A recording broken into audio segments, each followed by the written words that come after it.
तिरंगामुचा मान आहे, पराक्रमाचे गान आहे, या भारताची शान आहे, तिरंगामुचा प्राण आहे, तिरंगामुचा प्राण आहे.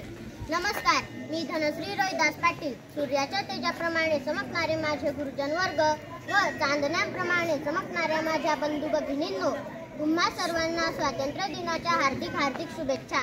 आपल्या मातृभूमीच्या स्वातंत्र्यासाठी ज्या शूरवीरांनी प्राणाची आहुती दिली त्यांना माझे कोटी कोटी प्रणाम.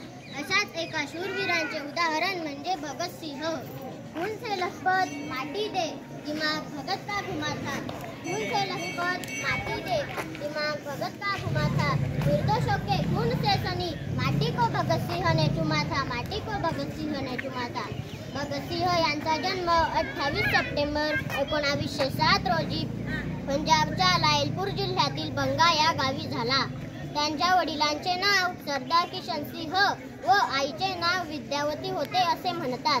वयाच्या 8व्या वर्षी आपल्या काकांना झाडे लावताना पाहून भगतसिंह विचारतात, चाचाजी यह क्या कर रहे हो? त्यावर चाचा सांगतात, भगत मैं आम का पेड़ लगा रहा हूँ. भगतसिंह विचारतात, क्यों? चाचा सांगतात, ये पेड़ बड़ा होगा, इसे आम आएंगे और हम सब उसे बांटकर खाएंगे. तेव्हा भगतसिंह आपल्या काकांची पिस्तूल घेऊन जमिनीत खड्डा खोदून गाडतात. तेव्हा काका विचारतात, भगत ये क्या किया? तेव्हा भगतसिंह सांगतात, चाचाजी इसका पेड़ बड़ा होगा तो उसे बंदूकें लगेगी, तो सबको बंदूकें बांटकर अंग्रेजों को अपने देश से भगा देंगे. बंदुकीची शेती करू पाहणारा हा लहान मुलगा मोठा होऊन क्रांतिकारी चळवळीचा आधारस्तंभ होतो.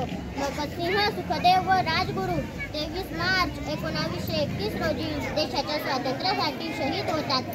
लिख रहा हूँ अंजाम जिसका कल आजाद आएगा, लिख रहा हूँ अंजाम जिसका कल आजाद आएगा, मेरे लहू का हर एक कतरा इनकलाब लाएगा, इनकलाब लाएगा. जय हिंद.